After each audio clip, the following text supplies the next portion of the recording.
जयकारा बोल मेरे श्री गुरु महाराज की जय। सभी गुरुमुख प्रेमियों से सप्रेम जय सच्चिदानंद। महापुरुषों के बड़े सुंदर वचन हैं। माया ममता मोहनी जिन विण दंता जग खाया, मनमुख खादे गुरमुख उबरे, जिन्नी सच नाम चितलाया। सतपुरुष श्री अमरदास जी महाराज उपदेश कर रहे हैं। श्री गुरु ग्रंथ साहब जी में ये वर्णन आया है कि माया और ममता मन को मोह लेने और भ्रम में डालने वाली डायनों के समान है, जो बिना दांतों के सारे संसार को खाए जा रही है, खाती चली जा रही है। बिना दांतों के यानी खाने का भी नहीं, बल्कि सीधी निगलने वाली ये डायने हैं। मनमुख जीव इन डायनों का भोजन बन जाते हैं, निवाला बन जाते हैं। किंतु गुरमुख जन जिन्होंने सच्चे नाम में, भक्ति और परमार्थ में अपने चित्त को लगा लिया है, वे इनके भयंकर चंगुल में आने से बच जाते हैं। गुरमुख प्रेमी बेहतर समझते भी होंगे कि सतगुरु की शरण में आ जाने के बाद भक्ति और परमार्थ में गुरमुख प्रेमियों का चित्त लग गया है। जिसने भक्ति और परमार्थ में अपना चित्त लगा लिया है, दिल लगा लिया है, उनको फिर माया और ममता से, काल से कोई भय भी नहीं रह जाता, क्योंकि वे पूर्ण विश्वास से ये समझ गए हैं कि हमारे सतगुरु का वृद्धहास, कृपा भरा हाथ हमारे शीश पर हर वक्त रहता है। और गुरमुख प्रेमी जिन्होंने भजन भक्ति में, परमार्थ में अपना चित्त लगा लिया है, उन्हें इस तरफ देखने की जरूरत भी नहीं। यानी वो भक्ति और परमार्थ की एक ऊंचाई को हासिल कर लेते हैं, एक मुकाम को हासिल किए हुए रहते हैं, ऊंची जगह पर ठिकाना बनाया है। गुरमुख प्रेमियों की जो चित्तवृत्ति है, गुरमुखों की जो सुरत है, वो अपने निजी स्थान पर टिकी रहती है। मस्तक पर जो ये ऊंचा स्थान है, पहाड़ की तरह, और इस अपने असली ठिकाने पर एक पवित्रता को लिए हुए, पवित्र नाम के साथ जुड़ करके, शब्द के साथ जुड़ करके, सुरत और शब्द का जो मेल हुआ रहता है, मेल हो गया है, ना ये सुरत और शब्द का मेल टूटता है और ना ही ये नीचे के ठिकानों पर, पिंड देश में, माया की नगरी में, मोह में, ममता में, ना ही ये आकर के नीचे सुरती उतरती है, ना इनमें फंसती है, और ना ही किसी प्रकार का फिर कोई डर भय रहता है। केवल मनमुख जीव जिन्हें सतगुरु की शरण संगति हासिल नहीं हुई, जो इस ऊंचे मुकाम पर पहुंचे नहीं हैं, इस ऊंचे मुकाम को पाने के अधिकारी बने नहीं हैं, वो मनमुख जीव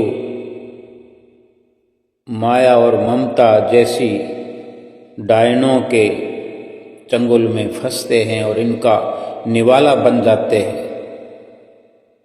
देखने को तो सब एक ही प्रकार के गुरमुख हों, मनमुख हों, सब एक साथ रहते हैं इसी संसार में, एक जैसे दिखते हैं, एक जैसे चलते फिरते नजर आते हैं, उठते बैठते और बोलते सुनते नजर आते हैं।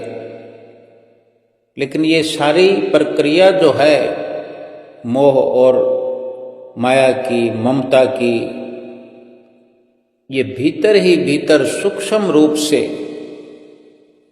ये अंदर ही अंदर होती है।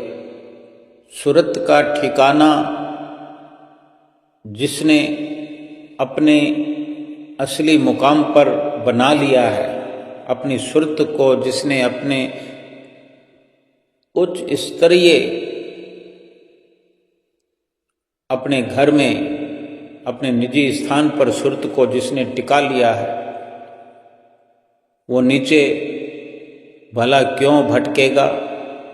जिसको असली ठिकाना मिल जाए, जैसे दुनिया में जिसके पास पक्का ठिकाना होता है, पक्का घर होता है, बंगला होता है, कोठी होता है, वो फिर बाहर गलियों में, सड़कों पर इधर उधर नहीं भटकता।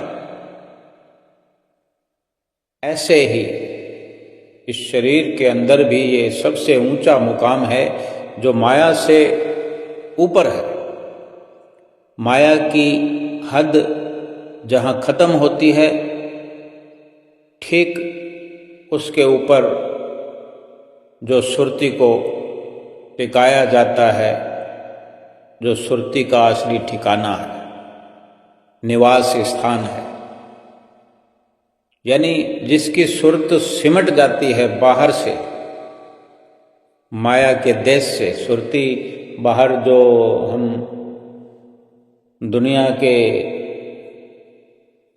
जितने भी दृष्टमान पदार्थ हैं, रिश्ते हैं,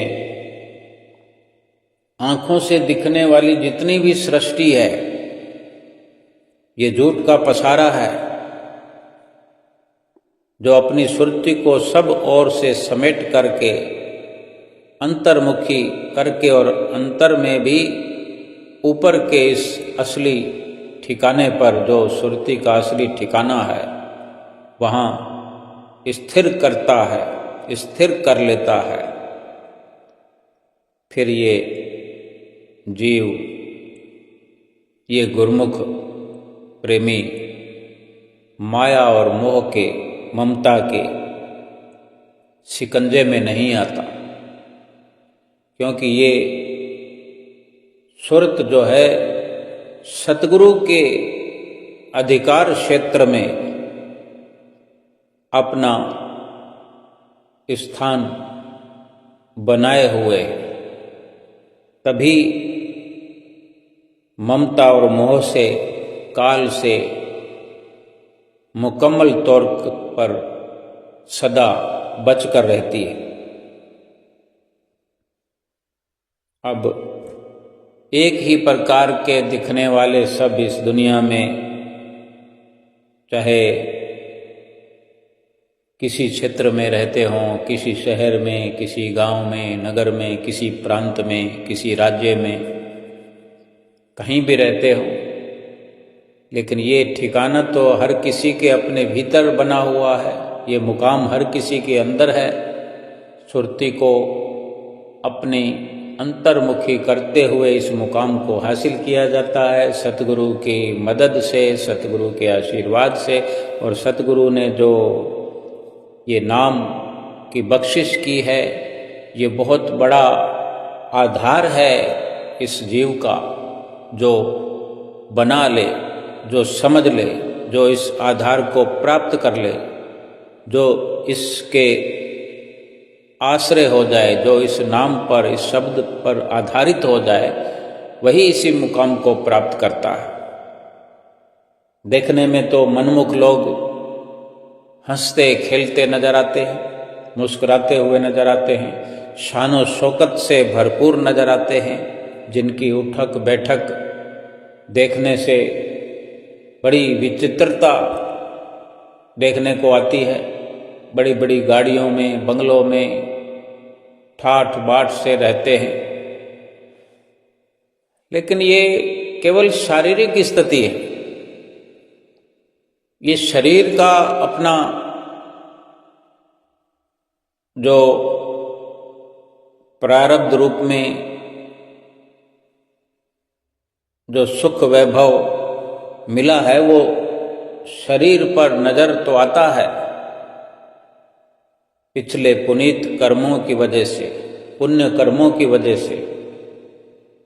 लेकिन इन्हीं पुण्य कर्मों की वजह से जो ये मनुष्य शरीर मिला है, केवल इसको शारीरिक सुख उपभोग में ही उस प्रारब्ध को रात और दिन मनमुख प्राणी नष्ट कर रहा है। ये नहीं विचार करता कि जब प्रारब्ध समाप्त हो जाएगा, ये शरीर भी एक दिन समाप्त हो जाएगा, लेकिन इस शरीर के रहते जो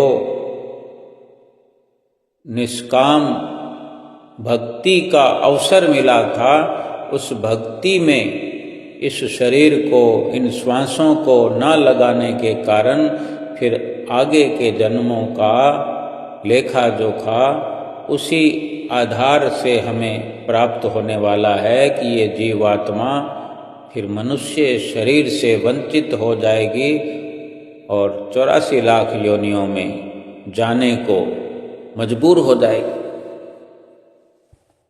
संसार में रहकर कोई कितना भी ऊंचा मुकाम हासिल करे, कहते हैं फलां व्यक्ति ने तरक्की कर ली है, फलां बच्चे ने तरक्की कर ली है, पढ़ लिख करके वो इतना आगे बढ़ गया है, इतनी सैलरी प्राप्त कर रहा है, इतना ऊंचा बंगला बना लिया है, बहुत बड़ा कोई टावर बना लिया है, बड़ा एम्पायर खड़ा कर लिया है, बहुत धन माल बना लिया है।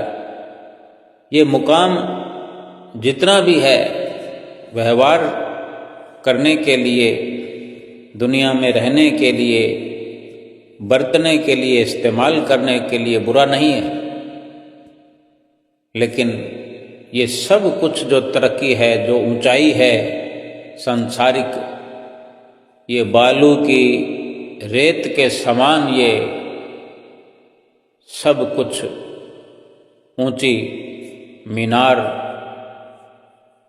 एक ऊंचे टीले की तरह है कि ये कभी भी ये तरक्की हवा में जैसे रेत उड़ करके सब कुछ तहस नहस होता हुआ दिखाई देता है। ऐसे ही इस तरक्की का, इस ऊंचाई का, इस मुकाम का कोई भी अपना असली वजूद नहीं है।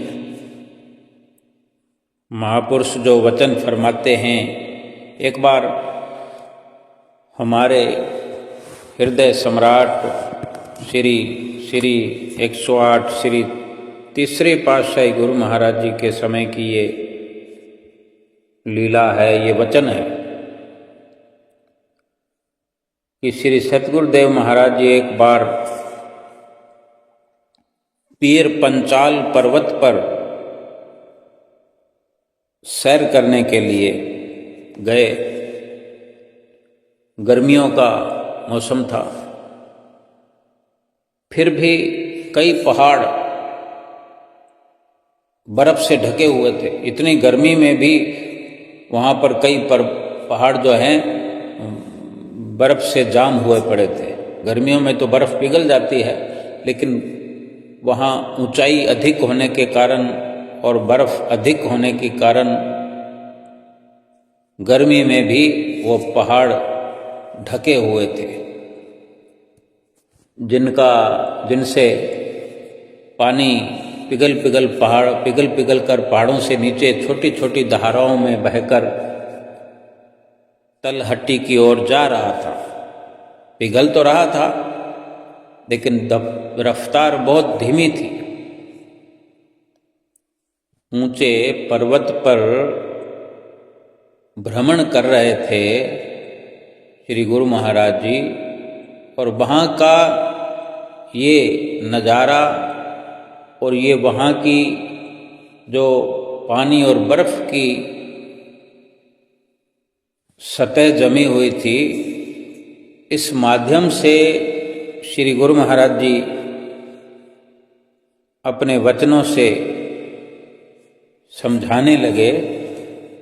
श्री गुरु महाराज जी ने पीर पंचाल पहाड़ के नज़दीक ही विराजमान होकर, अब श्री गुरु महाराज जी जहाँ भी कृपा करते हैं वो बहुत पुराना वक्त था, लगभग 100 के आसपास हो सकता है, 90 साल पुराना हो सकता है, 80-90 साल तो हो ही सकता है। अब हमारे श्री गुरु महाराज जी किसी न किसी तरीके से, किसी उदाहरण से, किसी भी माध्यम से हमें जीवन का सार समझाया करते हैं। जिसको समझ में आ जाता है वो लाभ उठाता है, वो मोह और ममता से ऊपर उठ जाता है। मोह ममता बेशक कितनी बड़ी डायने हों, इन डायनों के चंगुल में वो गुरुमुख प्रेमी कभी नहीं आते जो सतगुरु के वचनों पर चलकर एक ऊंचा मुकाम हासिल करते हैं। श्री गुरु महाराज जी ने वहाँ पहाड़ के नज़दीक ही विराजमान होकर साथ में जो भगत जन थे, महात्मा जन थे, जहाँ भी आप जाते हैं तो महात्मा जन और भगत जन की टोलियाँ आप जी के साथ होती हैं। तो श्री गुरु महाराज जी भक्तों और महात्मा जनों को प्रवचन फरमाने लगे। फरमाया, बड़े इत्मीनान से बड़े मधुर वचन फरमाए भक्तों महात्माओं को संबोधित करते हुए कि देखो पहाड़ पर पानी का क्या रूप है।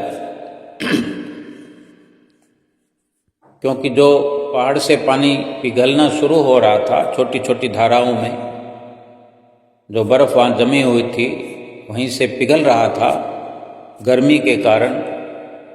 यहीं से शुरुआत करते हैं समझाने की कि देखो पहाड़ों पर अभी पानी का क्या रूप है, नदियों में इसी पानी का रूप कैसा होगा, और ये पानी कहाँ से आता है फिर कहाँ जाता है। ये पानी का रूप ही बर्फ है। जब ये बर्फ पिघलकर छोटी छोटी धाराओं में बहती है तो यहाँ इनका पानी कितना स्वच्छ है, साफ है। फिर ये छोटी धाराएं ही पर्वत से जब नीचे उतरती है, नीचे उतरते समय एक जगह इकट्ठी होकर नदी का रूप धारण करती है। जब ये मैदानी भागों में, जहाँ पत्थरों की सीमा समाप्त हो जाती है पूरी तरह से, और नीचे मैदान में, मिट्टी में जिसको मैदान कहते हैं, उस मैदानी भागों में यानी एक नदी का रूप जब धारण करती है, पानी वही है, बर्फ भी पानी है, बर्फ से पिघलने के बाद भी पानी है। ये तब्दीलियां होती जाती है उसी पानी की, कि पहले बर्फ के रूप में कैसा था, जब बर्फ से पिघलने लगा ये पानी तो फिर कैसा था, फिर पर्वत से मुकम्मल तौर पर पत्थरों से नीचे चलकर जब मैदानी भागों में ये धाराएं या ये धाराएं इकट्ठी होकर ये मैदानी भागों में जब नदी का रूप धारण करती है तो इसमें मिट्टी आदि मिलकर पानी को गंदा कर देते हैं।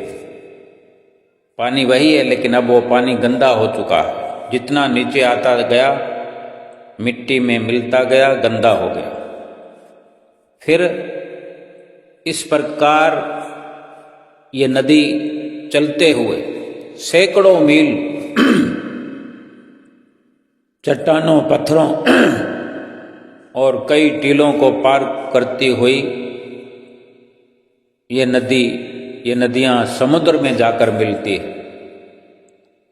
अथाह समुद्र के जल में मिलकर ही जल ने विश्राम पाया, जल विश्राम पाता है और फिर वही साफ स्वच्छ रूप में दिखाई देता है। यानी जहां से चला वहां वापस पहुंच गया। तब तक तो ठीक है, लेकिन जिस नदी का रुख समुद्र की ओर सीधा सीधा नहीं है, समुद्र की ओर जिस नदी का, जिस पानी का रुख नहीं हुआ, जिसका रुख समुद्र की ओर नहीं होता है, उसका पानी किसी रास्ते में, किसी खड्डे में, किसी खाई में, नीची जगह में इकट्ठा हो जाता है। ये तो हम स्वयं जानते। और जो नीची जगहों में कोई अलग अपना एक ठिकाना बना लेता है, कहीं रुक जाता है, या यूं कहें कि समुद्र में नहीं मिल सकता, समुद्र से मिलने में नाकामयाब हो गया है,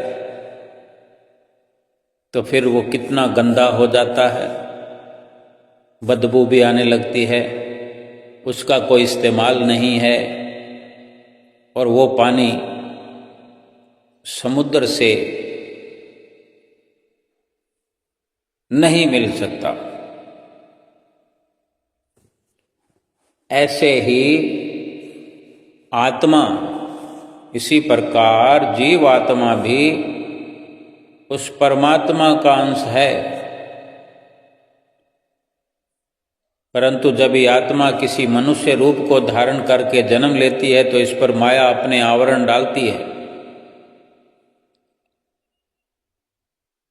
और माया आवरण जब डालती है, जब ये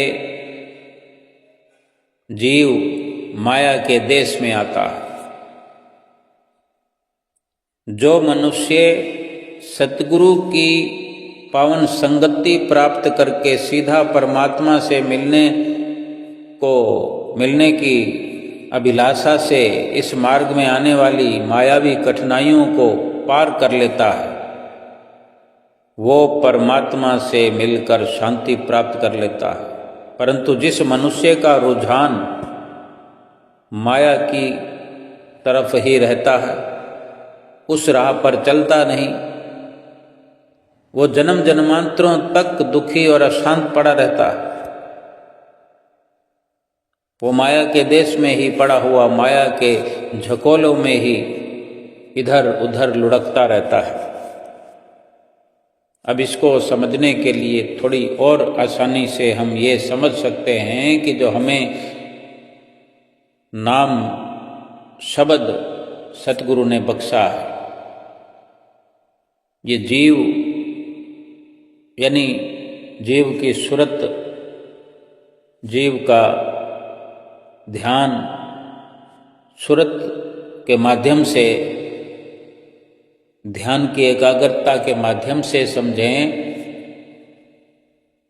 कि सूरत शब्द में जो अपनी लीन कर लेता है, मिला लेता है, जो हमें नाम मिलता है, शब्द मिलता है, इसमें सूरत जोड़ देता है।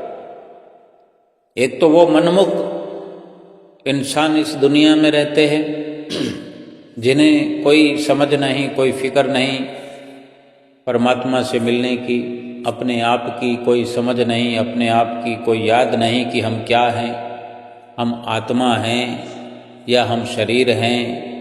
आत्मा का पता लगे, आत्मा की समझ हो, तभी आत्मा को परमात्मा से मिलाने के लिए विचार किया जाएगा।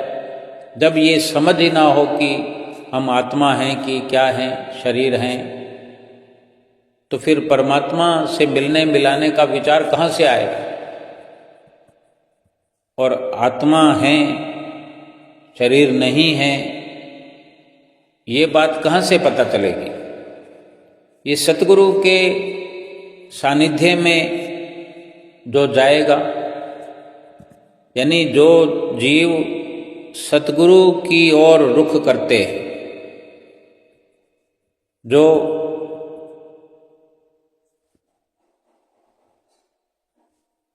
परमात्मा से मिलने की अभिलाषा से फिर इस रास्ते में आने वाली अनेक अनेक मायावी कठिनाइयों को भी पार करते हुए सतगुरु की शरण हासिल करते हैं, सतगुरु से नाम की दीक्षा प्राप्त करते हैं,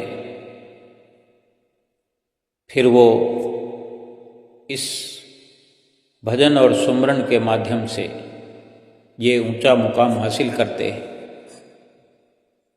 उस पहाड़ों की सी ऊंचाई पर पहुंच जाते हैं जहाँ पर सूरत पाक पवित्र हो जाती है, और इसी प्रकार भजन सुमरन करते हुए परमात्मा से ये आत्मा जा मिलती है।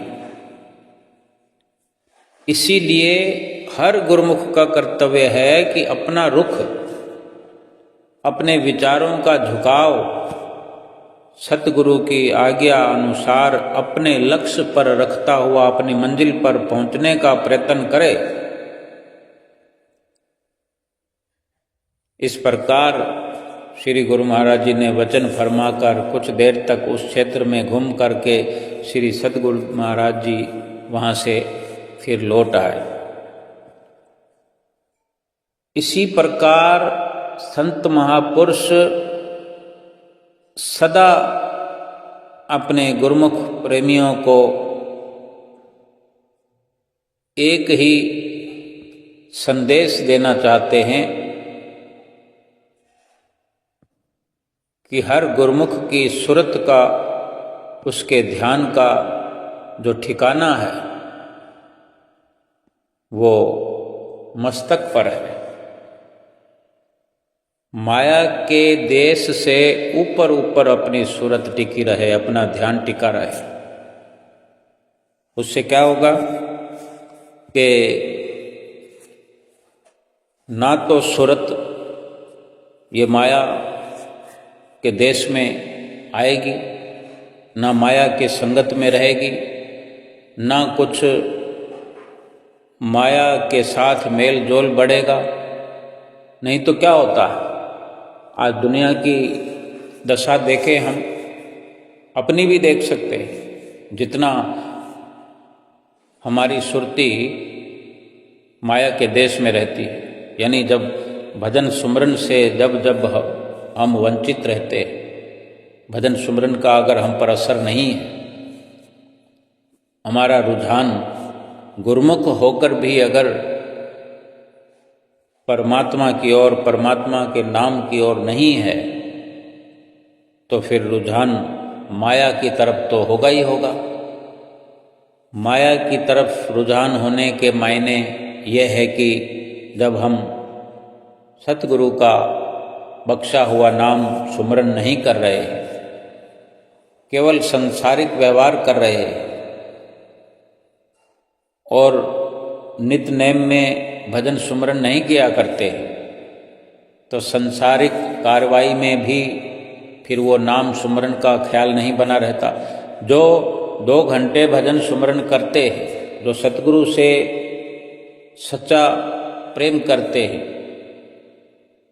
वो नित्य नियम के दायरे में हैं, सतगुरु की आज्ञा व मौज पर चलने वाले हैं। वो फिर संसार का कार्य व्यवहार करते हुए भी सतगुरु की याद को अपने दिल में बसा करके रखते हैं। सुमरन और भजन का जो प्रभाव है,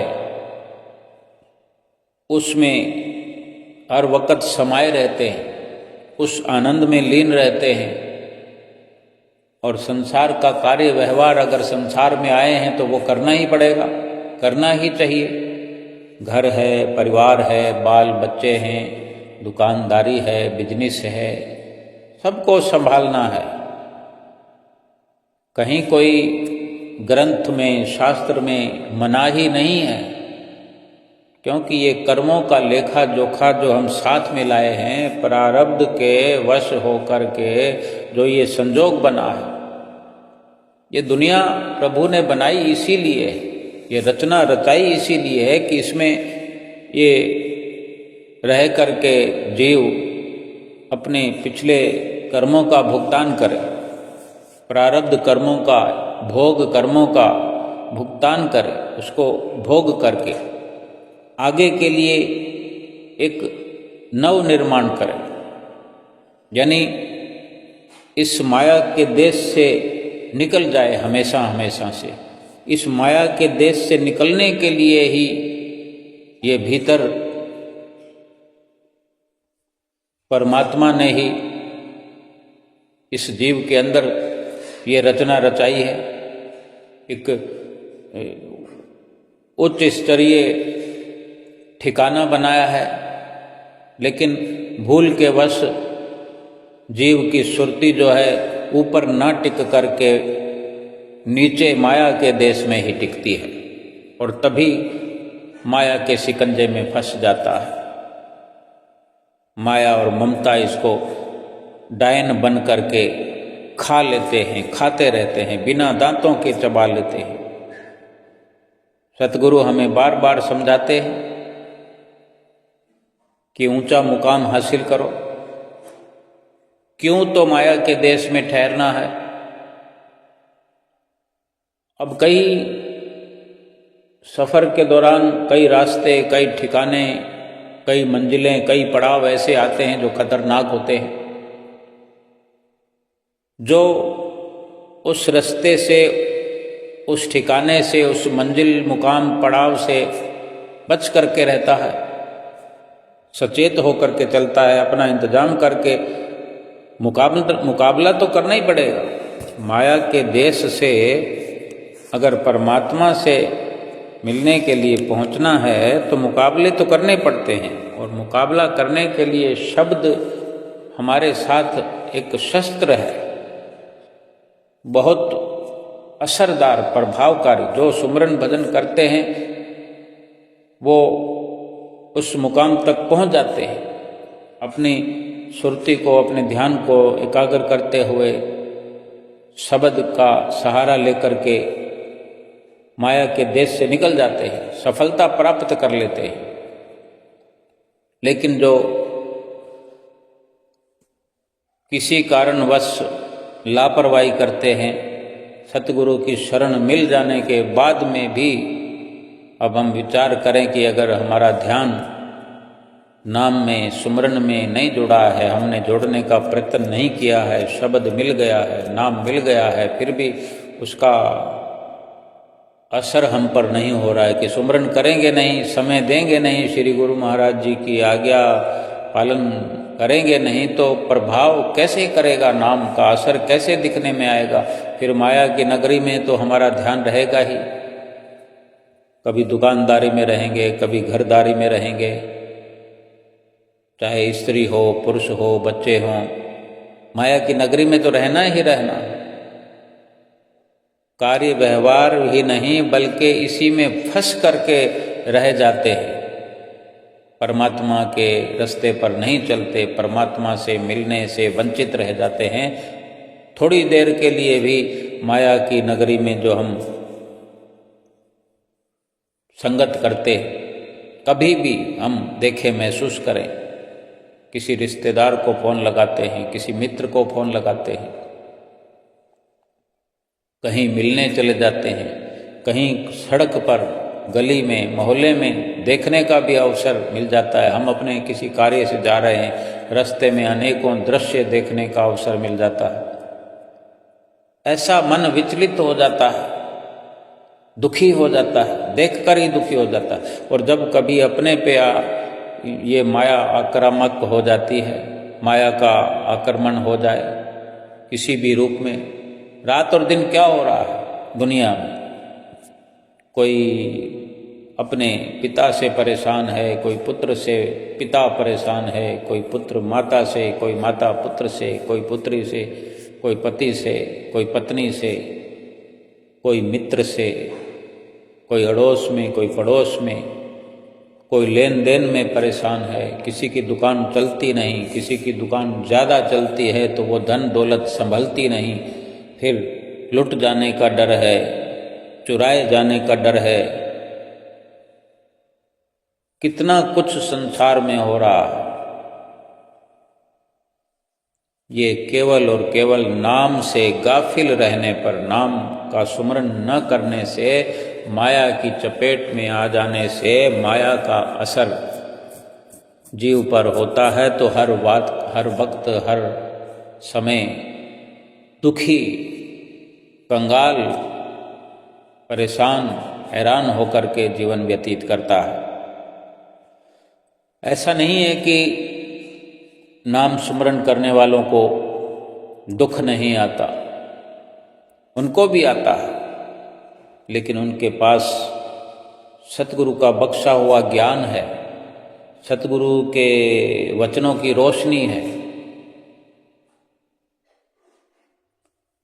वो उसी में चलते हैं, उस रोशनी में चलते हैं, उस ज्ञान से अपना सफ़र तय करते हैं तो बहुत उनको हौसला मिलता है, उनको ताकत मिलती है, मजबूती मिलती है। तो एक बिना सहारे के, बिना ओट आसरे के कोई दुख सहन करता हो, और एक जो दुख आने पर चारों तरफ से मदद मिलती हो। अभी कोई अस्पताल में भी हम देखें कैसे कैसे पेशेंट होते हैं, किसी पेशेंट के चारपाई के पास कितने लोग व्यवस्था करने के लिए खड़े होते हैं, डॉक्टर भी होते हैं, नर्सेज भी होती हैं, कंपाउंडर भी होते हैं, सब अपनी अपनी ड्यूटी करके उस पेशेंट को सुख पहुंचाने के लिए तैयार खड़े होते हैं और अपना प्रयास करते होते हैं। तो उसका पेशेंट का दुख जो है आधा हो जाता है, आधे से आधा हो जाता है। और वहीं उसी के अगल बगल में ऐसे पेशेंट भी, ऐसे मरीज भी होते हैं, ऐसे बीमार भी होते हैं जिनका कोई देख रेख करने वाला कोई नहीं है।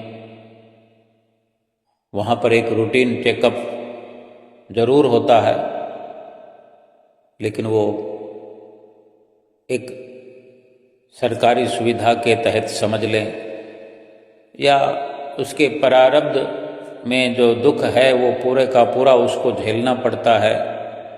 कोई इमदाद नहीं है, कोई मदद नहीं है, कोई उसका अपना नहीं है।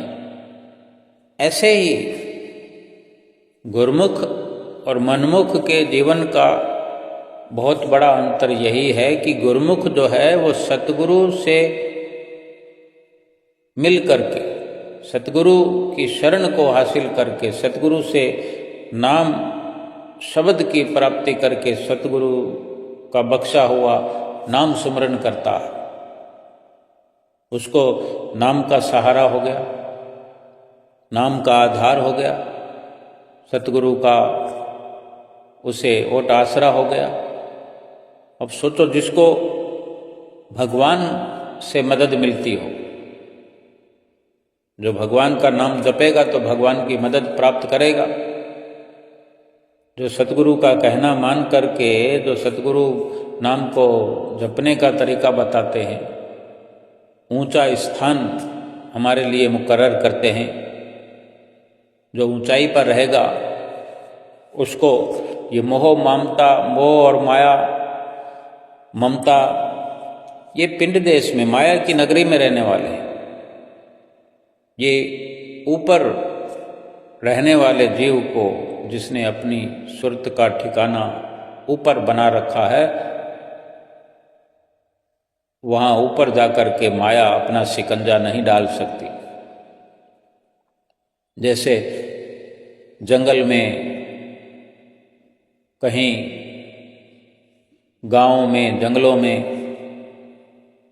एक ऊंची मचान बनी होती है, थोड़ा ऊंचाई पर लकड़ी का एक ठिकाना बनाया होता है, जिसमें आराम से वहाँ कोई खेती बाड़ी करने वाला है या वहाँ पर कोई कार्य करने वाले हैं, वो ऊंचाई पर ठिकाना इसलिए बनाया है कि रात को शेर बघेड़े, कोई ऐसे जीव जंतु जो नुकसान जमीन पर रहकर पहुंचाने वाले होते हैं, तो वो ऊंची मचान पर जो जिसने ठिकाना बनाया होता है, तो वो ऊपर उन सब से बचने के लिए कि वो अपना प्रभाव ऊपर रहने वालों पर नहीं दिखा सकते और वो अपने आराम से वहाँ पर रह सकते हैं। कई ऐसे उदाहरण हैं। हमारे लिए भी ये सतगुरु ने कृपा करके, सतगुरु ने दया करके ये नाम सुमरन की बख्शिश की है। जब जब भी हम नाम से गाफिल हो जाएंगे, सतगुरु के शब्द से गाफिल हो जाएंगे, सतगुरु के वचनों की रोशनी से भी कहीं भटक जाएंगे, तो हमें माया की नगरी के दुख घेर लेंगे। जब जब हम संसार से मिलते हैं, संसार में रहना मना नहीं है, लेकिन भगवान को, भगवान के नाम को भूलकर संसार में मस्त होने की कोशिश करते हैं। जब घुलने मिलने की हम कोशिश करते हैं तो चारों तरफ से हम घिर जाते हैं, मोह से, माया से, काम से, क्रोध से, लोभ से, मोह से, अहंकार से। आम इंसान, एक मनमुख इंसान यही दर्शाता है। अगर हम देखना चाहें, समझना चाहें, महसूस करना चाहें तो महसूस कर सकते हैं, करते भी होंगे। चाहे कोई बड़ा राजा हो, महाराजा हो, करोड़ों की दौलत रखता हो, करोड़ों रोज कमाता हो, लेकिन प्रभु के नाम का सुमरन, प्रभु नाम का सहारा नहीं हो, प्रभु के नाम से प्रीत लगी नहीं हो, वो हर वक्त डरा डरा हुआ सा रहता है। आज जो करोड़ों वाले हैं उन्हीं को ज्यादा खतरा रहता है, उन्हीं को ज्यादा दुख रहता है। और जो निम्न स्तर के हैं, जिनके पास कुछ है नहीं, उन्हें क्या लुट जाने का खतरा होगा? क्या कोई उनसे लूटेगा? भाव कहने का, समझने का इतना ही है कि प्रारब्ध के अनुसार चाहे जो भी व्यवस्था परमात्मा ने हमारे लिए इस दुनिया में कर दी है, बंगला मिल गया हो, हमें कोठी मिल गई हो, बड़ी गाड़ी मिल गई हो, नौकर चाकर मिल गए हो, कोशिश करें कि कम से कम उन सुखों को, उन सुखों में लवलीन होने की कोशिश न करें। प्रारब्ध के अनुसार मिला हुआ तो भोगना ही पड़ेगा। सुख है वो भी अपने ऊपर आने से हम रोक नहीं सकते और ना ही दुख को आने से रोक सकते हैं, लेकिन उसमें लीन होने से तो रुक सकते हैं। अगर सुख का असर है,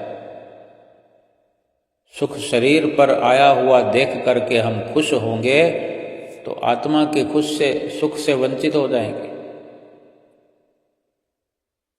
और शरीर पर आए हुए दुख को देख करके दुखी होने लगेंगे तो भी आत्मा के सुख से वंचित हो जाएंगे। शरीर पर आया हुआ दुख और सुख अगर हमें विचलित नहीं करता है, तो समझो हम अपने मुकाम को हासिल करने के लिए बदस्तूर चलते चले जाएंगे, परमात्मा की राह पर चलते हुए। भजन भक्ति की राह पर चलने वालों को भी सचेत होकर चलने की जरूरत है कि ये माया, क्योंकि जो नीचे से ऊपर की ओर जाएगा अपने मुकाम पर, लेकिन वो चल तो माया की नगरी में रहा है, तो माया कहीं भी झपट्टा मार सकती है। तो अपने आप को मजबूत बनाने की जरूरत है, अपने आप को नाम के सहारे हर वक्त कर देने की जरूरत है। जरा भी गफलत हुई, नादानी, लापरवाही हुई कि ये माया अपना पंजा ऐसा डालती है कि उस रास्ते से खींच लेती है, उस रास्ते से ऐसा भटका देती है। इसलिए हर पल खबरदार रहने की जरूरत है। हर रास्ता परमात्मा ने बनाया है, माया वाला भी, भक्ति वाला भी, टेढ़े मेढ़े रास्ते भी बनाए हैं। जो अडिग होकर के, जैसे हमें सुमरन करना है, नीचे से हमारा शब्द सुरत योग चलता है, हमारा श्वास चलता है, श्वास के साथ हमारा नाम चलता है। ऊपर मस्तक पर पहुँचते पहुँचते भी कितने माया वाले ख्याल आते हैं। तो हमारा कभी तो नाम से ध्यान हट जाता है, कभी सतगुरु के स्वरूप से ध्यान हट जाता है, कभी हमें कहाँ पहुँचना है हम भूल जाते हैं, और कब श्वास टूट गया, श्वास वापस हो गया, हमें पता ही नहीं लगता। ये माया ने अपना परपंच दिखाया। और जब जब हम होश में आते हैं तो फिर से अपना प्रयास शुरू करते हैं।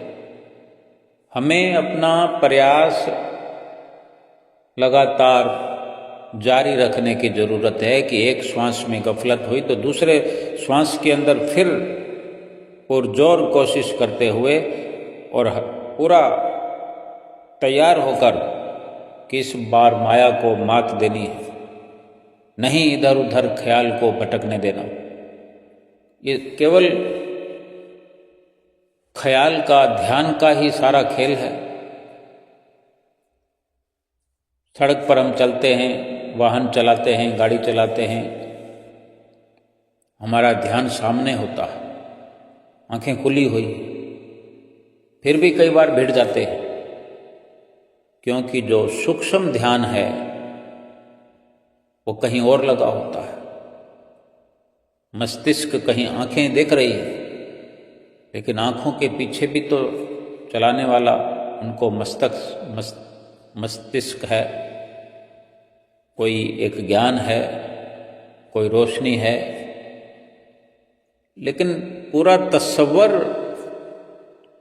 यानी आंखों के साथ हम अपने हाथों को, अपने पाँवों को ब्रेक पर, एक्सीलेटर पर पूरा मुकम्मल तौर से ध्यान रखते हैं, तब मुकम्मल सफ़र जो है सफलतापूर्वक कर पाते हैं।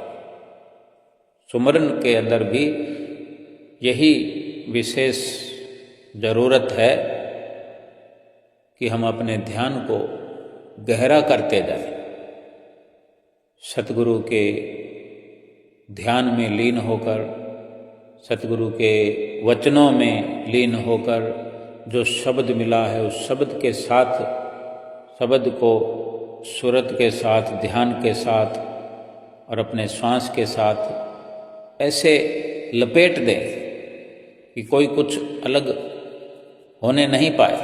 श्वास भी चलता रहे बदस्तूर अपनी मंजिल की ओर, शब्द भी, ध्यान भी अपनी मंजिल को हासिल करने के लिए एक धीमी और मजबूत रफ्तार के साथ भागने की कहीं जरूरत नहीं है।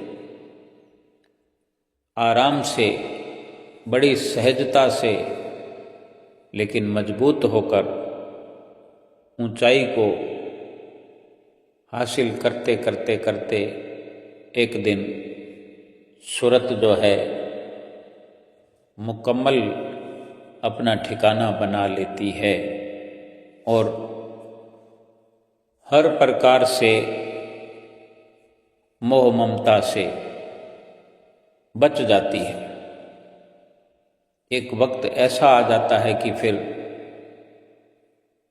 माया की नगरी में सूरत एक पल के लिए भी रहने नहीं पाती है। जो गुरुमुख प्रेमी हैं उनको संसारिक बातें अच्छी नहीं लगती। संसार के ख्याल, संसार के विचार उनको नहीं लुभा सकते, बल्कि गुरुमुख प्रेमियों की असल खुराक यही है कि वो सतगुरु के ध्यान की बातें करते हैं, सतगुरु के सत्संग की बात करते हैं। सतगुरु कब कहाँ किस वक़्त पहुँचने वाले हैं, कहाँ आगमन होने वाला है, कहाँ विराजमान होने वाले हैं, कहाँ सतगुरु विराजमान हैं। जैसे अभी श्री गुरु महाराज जी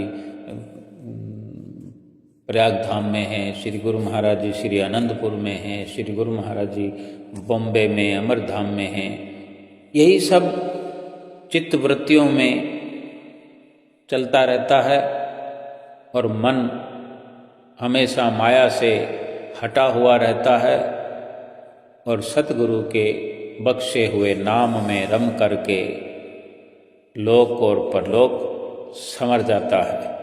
बोलो जयकारा बोल मेरे श्री गुरु महाराज की जय।